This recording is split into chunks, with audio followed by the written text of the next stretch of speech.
同学们好, halo gimana kabarnya? Senang sekali hari ini bisa berjumpa teman-teman semua di YouTube di mata kuliah Tata Bahasa Mandarin Tingkat Dasar bersama saya, Zhang Laoshi. Silahkan bisa disimak terus video ini sampai selesai karena pembelajaran hari ini ada di video ini dan juga tugasnya ada di video ini juga. Silahkan bisa fokus dulu pembelajarannya, didengerin, disimak apa yang saya sampaikan.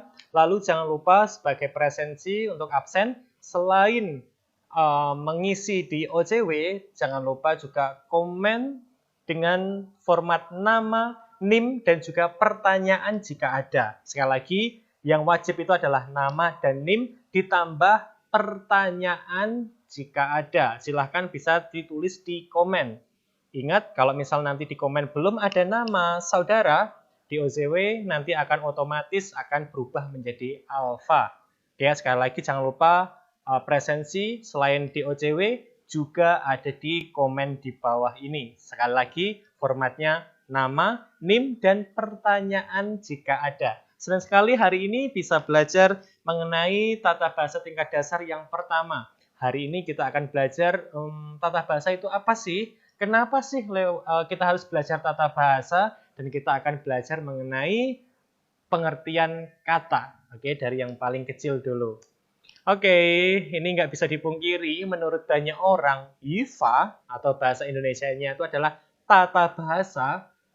Tata bahasa asing itu sulit, katanya orang seperti itu. Buat teman-teman yang sudah belajar bahasa Inggris, bahasa Korea kemarin ada ya, bahasa Spanyol juga ada. Saya tahu di antara kalian ada yang pernah belajar Spanyol dan juga bahasa Korea, katanya susah belajar tata bahasa itu. Iya ya, misal ini ada satu kalimat, mungkin yang sudah pernah belajar bahasa Mandarin coba dijawab juga boleh pertanyaan saya ini. Ada satu kalimat, 我吃书, 我吃书. Kalimat ini benar atau salah ya? Coba dipikir, kalimat ini benar atau salah ya? Oke, kalimat ini salah.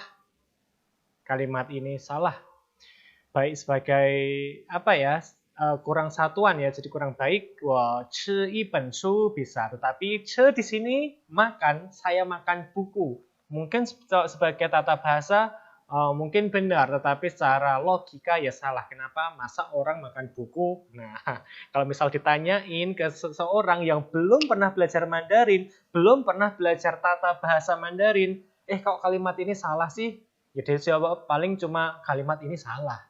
Oh, ini nggak sesuai grammar ini. Paling cuma seperti itu. Makanya saya harap yang sudah belajar tata bahasa Mandarin, besok kalau misal ditanya, ini kenapa kok salah? Oh, ini tuh seperti ini loh. Gini. Bisa dengan PD memberitahu temannya yang lain. Oke? Nah, misal ada satu kalimat, 我食堂在吃饭. Kalimat ini gimana ngurutinnya sih? Oh, 食堂在吃饭. Atau 吃饭我食堂在. Atau 我在食堂吃饭. Nah, ini kita harus belajar bagaimana menata kata ini biar bisa menjadi kalimat yang runtut. Oke. Kalau misal ditanyai, kalau apa sih? Kalau kalimat tadi salah, kalimat ini salah. Kenapa sih kita harus belajar? Karena yifa itu adalah yifa seijong zhuanmen de zhishi. Adalah sebuah pengetahuan yang khusus. Jadi harus adalah pengetahuan yang khusus yang harus dipelajari. Yifa itu atau tata bahasa. Soalnya kalau enggak dipelajari, ditanyain, kenapa sih kalimat ini salah? Dia jawabnya paling, oh, Zhongguo ren bu shi zhe me shuo. Orang Cungko itu enggak gini kok ngomongnya. Paling cuma gitu kalau dia tidak mempelajari tata bahasa. Orang enggak gini ngomongnya, ini salah gitu. Terus why? Sekarang kenapa kalimat ini salah? Kita harus bisa menjelaskan dong. Kita kan sudah belajar tata bahasa. Nah, selanjutnya yufa sheitao zuhe guozhao guizhe. Itu adalah sebuah guizhe, adalah sebuah aturan. Jadi yufa itu adalah sebuah aturan, adalah undang-undangnya. Ada apa ya? Sebuah aturan yang bagaimana sih kita membuat sebuah kalimat yang bisa berterima di bahasa Mandarin. Nah, contohnya ini ada satu kalimat, 我吃苹果. 吃 itu adalah predikat. 吃 itu adalah predikat. Jadi saya makan apel. 我吃苹果. 苹果 itu ini loh, apel. 吃 itu makan. 我 itu saya. Jadi Enaknya teman-teman belajar tata bahasa Mandarin itu masih sama dengan bahasa Indonesia. 我吃苹果, saya makan apel masih sama. Tidak ada perubahan sama sekali. Oh, enak kan? Loh, emangnya ada loh yang bahasa yang misal enggak SPO, emangnya ada? Ada, nanti saya akan kasih tahu. Kalau misal sudah tahu template-nya, sudah tahu pattern-nya, enak sekali. Sudah tahu bingkuo, tahu benda-benda lain ya. Saya makan mantola, saya makan nasi, saya makan mie, saya makan apapun di sana. Nah, nanti enak sekali asal sudah tahu ininya, apa namanya, pattern-nya, sudah tahu polanya. Oh, SPO. Objeknya tinggal saya gantilah. Saya makan apel, makan nangka, makan geprek, makan sego berkat dan lain sebagainya. Nah, itu kan enak sekali nanti kalau misal sudah tahu polanya. Contohnya ini sudah tahu polanya kan, saya makan apel SPO. Oh, berarti kalau misal kata kerjanya diganti, misal pergi, bisa dong. Oh, 我去学校, saya pergi ke sekolah. 我买衣服, saya beli ifu, itu adalah baju, saya beli baju. 我看书, saya membaca buku. Loh, kan enak sekali, semuanya sudah ada pattern-nya itu sama, SPO. Jadi dalam mempelajari bahasa Mandarin masih enak, kita belajar itu tidak ada banyak perubahan dalam bahasa Mandarin. Oke, contohnya ini di dalam bahasa Mandarin, 我吃苹果, saya makan apel. Bahasa Inggrisnya I eat apple. Nah, masih sama, enak. SPO. Oke, bukannya semua SPO lah, enggak. Misal ini ada bahasa Korea. Nah, di sini itu dia ada bilang nanen sakwa mau ngentak. Dia bilang saya apel makan. Oh, saya apel makan. Jadi ada makannya itu setelah subjeknya. Saya setelah objeknya. Saya apel makan. Kalau kita dalam bahasa Indonesia pun sulit menerima tata bahasa seperti ini. Saya kok apel makan sih? Harusnya kan saya makan apel ya. Nah, makanya ini sulitnya kalau belajar bahasa yang lain. Nah, kelebihannya bahasa Mandarin ini tidak ada perubahan kata benda dan kata kerjanya. Jadi kata benda sama kerjanya tetap sama terus. Walaupun dikerjain dulu sekarang, dikerjain si A, si B, semuanya tetap sama. Contohnya nih, saya kasih bukti. Ini buku, bahasa Mandarinnya adalah shu. Di dalam bahasa Inggris itu adalah book. Kadang bisa menjadi books, ditambah S. Oke, jadi tidak ada shu, nanti tambah S. Shoes, enggak. Ini hanya shu saja.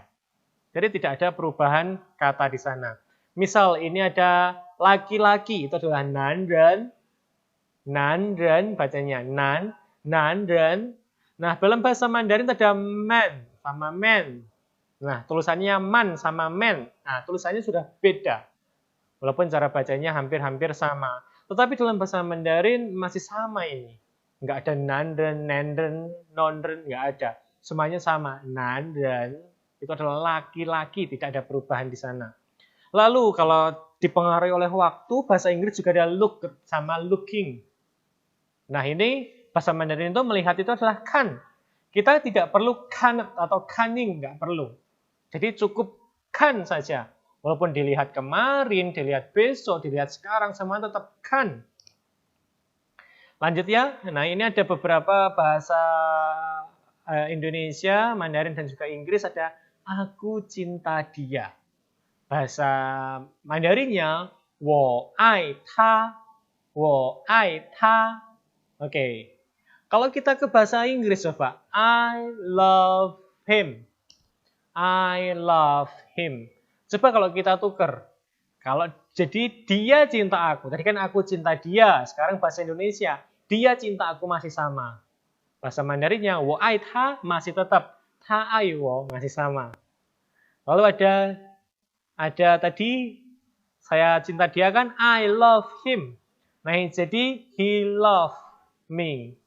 Di I-nya juga ganti kalau dia sebagai objek. Jadi ada perubahan di sini, love-nya pun juga ada perubahan tanpa S dan tidak. Makanya bahasa Mandarin tidak ada perubahan. Tidak ada wo-nya diganti apa, I-nya akan ice juga tidak. Jadi tetap sama. Jadi tidak ada perubahan di sana. Misal ini my name is Mary, 我叫玛丽, nama saya Mary. Kurang lebih juga masih sama. Oke, selanjutnya saya akan memberikan pengenalan mengenai tata bahasa. Apa sih tata bahasa itu? Bahasa yang berbeda memiliki tata bahasa yang berbeda. Oke ya, jadi tiap bahasa itu memiliki tata bahasanya. Sekali lagi saya bilang, tata bahasa seperti peraturannya, seperti undang-undangnya. Setiap tempat pasti memiliki peraturan yang berbeda-beda. Setiap bahasa juga memiliki mengenai tata bahasa yang berbeda-beda. Lalu yang dimaksud dengan tata bahasa itu adalah suatu aturan dalam bahasa untuk pembentukan suatu kata, kalimat, dan paragraf. Tata bahasa juga bisa diartikan sebagai sebuah ilmu linguistik atau suatu rumusan yang mengatur dalam pemakaian bahasa. Jadi bahasa ini makainya gimana sih? Itu diatur di tata bahasa. Nah, setiap bahasa memiliki tata bahasanya sendiri, begitupun dengan bahasa Mandarin.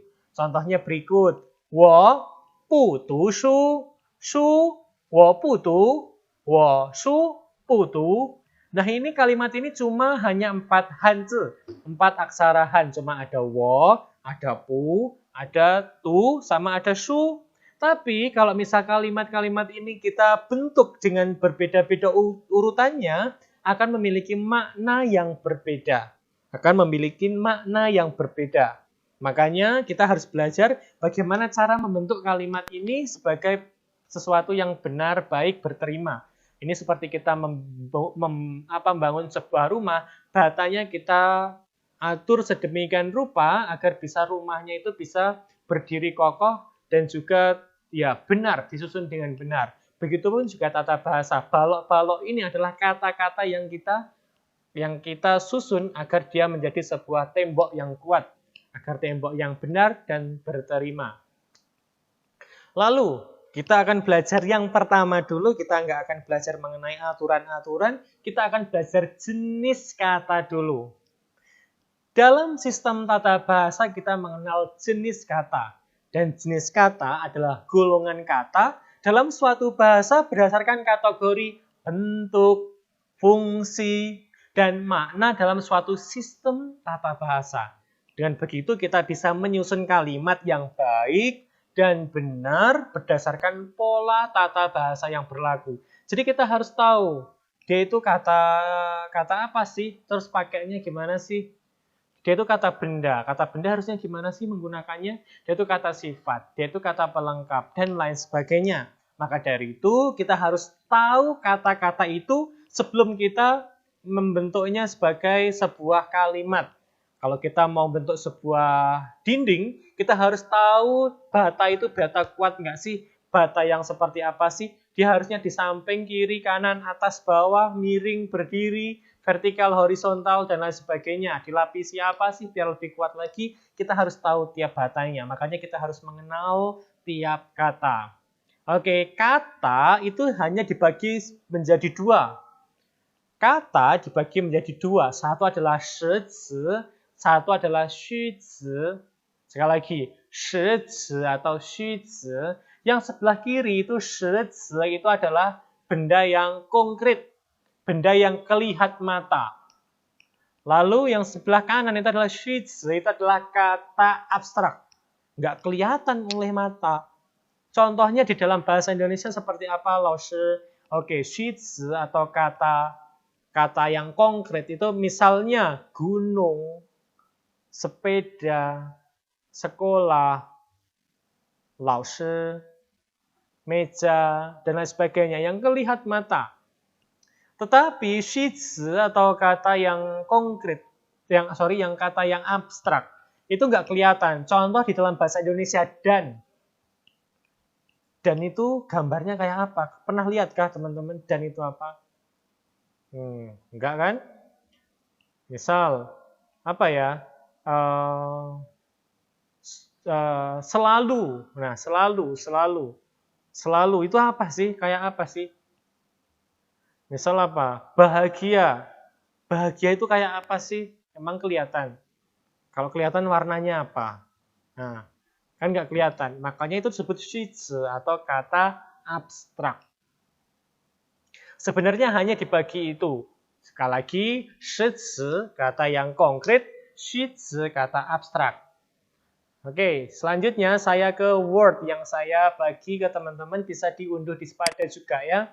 Nah, ini yang sudah saya bagikan di Spada, bisa diunduh.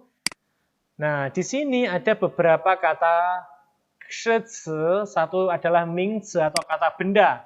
Kata benda gampang sekali kan, yang kelihatan benda-benda itu disebut nomina kalau dalam bahasa Indonesia, dia itu merupakan kelas kata dalam bahasa Mandarin untuk menunjukkan suatu benda atau sesuatu. Benda atau sesuatu ini bisa merupakan benda yang konkret atau abstrak seperti waktu, nama tempat, dan lain sebagainya. Di waktu, nama tempat seperti itu, dia adalah kata benda. Oke, jadi seperti kemarin, hari ini, itu kan nggak kelihatan. Nah, itu dia adalah kata benda. Dia tetap kata benda waktu. Oke ya, kata benda itu bisa diikuti oleh penggolongan. Contohnya ipen, supen itu adalah satuan untuk buku. Contohnya sebuah buku kalau dalam bahasa Indonesia. Seekor kambing. Oke, seorang anak. Nah, seperti itu orang itu adalah kata penggolongan atau kata satuan. Dalam bahasa Mandarin pun juga. Jadi, kata benda itu bisa diberi kata penggolongan atau kata satuan. Waktu tidak dapat diberi imbuhan kata bilangan. Misalnya ada xianzai atau sekarang. Sekarang itu satuannya apa?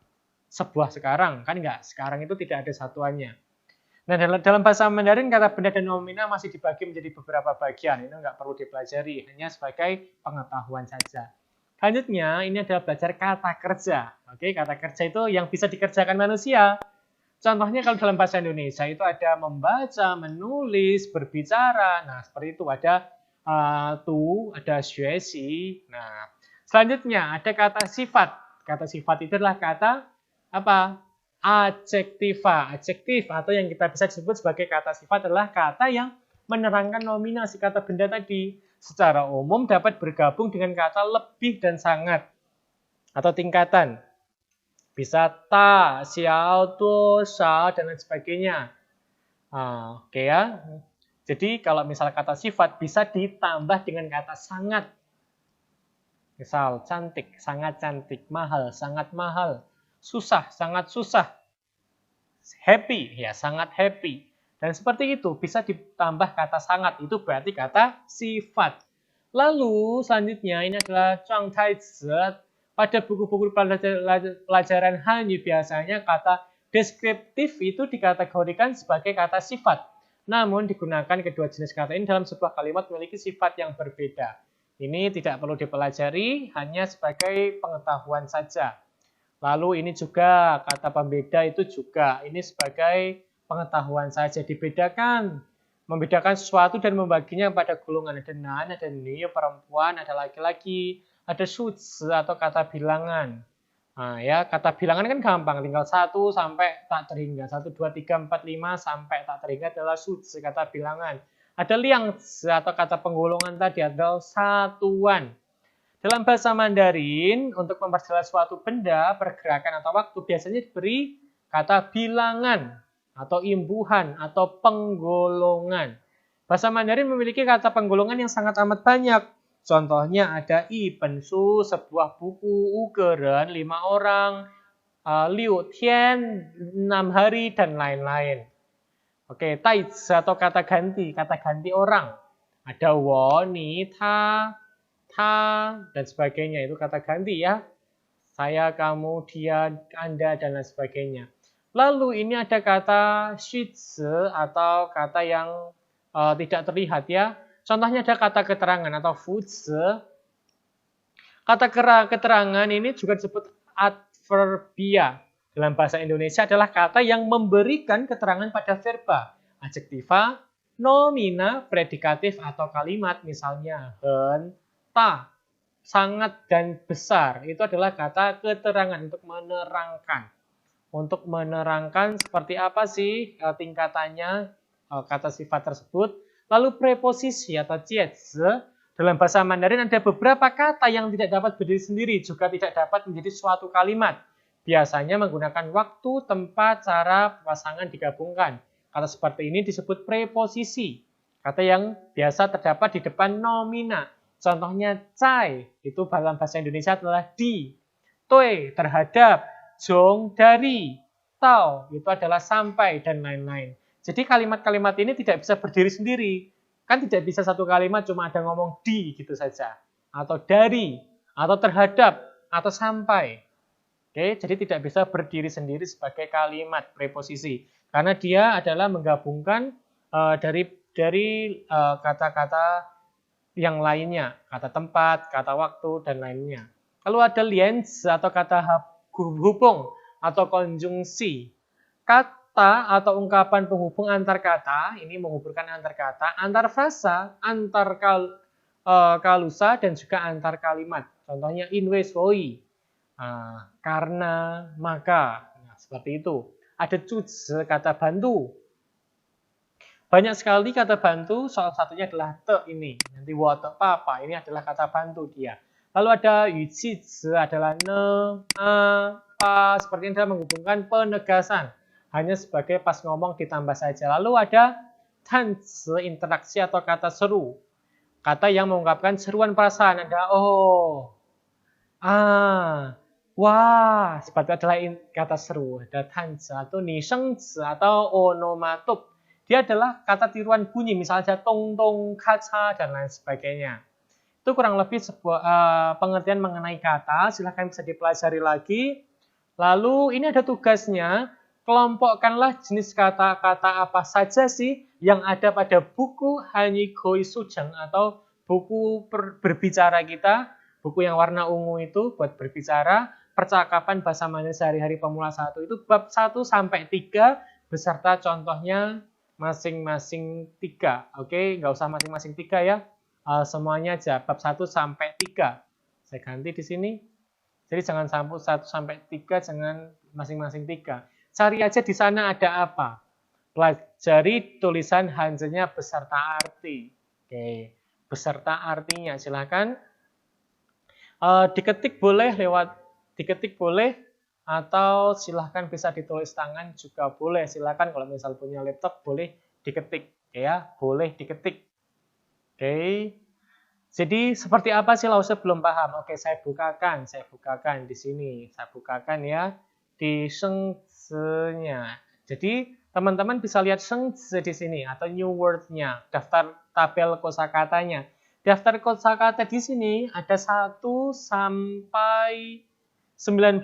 Ini adalah semuanya adalah kata ya. 1 sampai 19 ini semuanya adalah kata. Nah, ini nih itu sampingnya itu ada huruf. Nah, ini adalah disebut penggolongan katanya di sini. Jenis kata apa ini? Oh, ini adalah taizi atau kata ganti. Nah, ini hao itu adalah xingrongzi ternyata. Dia adalah kata sifat. Ini taizi, oh kata taizi lagi. Mingzi itu adalah kata mingzi, adalah kata benda. Silahkan nanti penulisannya seperti ini. 1. Mingzi atau kata benda. Ada apa saja? Oh, disebutin. Ada ini. Artinya ini. Lalu yang kedua, jenis xingrongzi misal atau kata sifat. Ada apa saja? Ada ini. Artinya ini. Nah, seperti itu. Oke. Apakah bisa diterima? Atau apakah bisa dimengerti? Silahkan dicari di bab 1 sampai 3 digolongkan. Ini termasuk kata apa ya? Termasuk kata kerjakah? Kata sifatkah? Kata bendakah? Atau kata bantukah? Di sini di simbolnya ini sudah ada. Simbolnya taunya dari mana? Dari word-nya tadi. Disamakan dengan ini loh. Nih, ya seperti ini. Sama yang mana sih? Nah, ini. Atau sama dengan yang ini ya. Atau sama dengan yang ini. Oh, berarti ini adalah kata benda. Kalau dia adalah depannya ini. Jadi, depannya ini mempengaruhi jenis kata yang ini. Oke, silahkan dipelajari bab 1 sampai 3. Ada berapa kosakata itu gabungkan. Kata benda itu yang ini, kata sifat yang ini, kata bantu yang ini, kata ganti yang ini, dan lain sebagainya. Oke, silakan. Lalu jangan lupa sekali lagi, jangan lupa tulis nama, NIM, dan juga pertanyaan saudara jika ada di kolom komentar berikut. Dan juga silahkan bisa upload tugas yang sudah dikerjakan saudara di Spada. Sekali lagi, di Spada uploadnya, bukan kirim WhatsApp pribadi ke saya, bukan dikirim email dan lain sebagainya. Kirim di Spada sana. Oke ya, silahkan dilihat deadline-nya juga, jangan sampai telat. Oke, sampai di sini dulu pelajaran kita hari ini. Kiranya bermanfaat buat teman-teman, menambah pembelajaran, wawasan lebih banyak lagi tentang bahasa Mandarin. Dan ingat, tetap jaga kesehatan, jaga jarak, tetap semangat walaupun belajar banyak keterbatasan seperti ini. Jangan lupa berdoa agar semua pembelajaran bisa berjalan lancar, sukses, dan juga memiliki hasil yang sangat baik. Sampai di sini dulu pertemuan kita hari ini. Semangat mengerjakan tugasnya. 我们下课，同学们再见。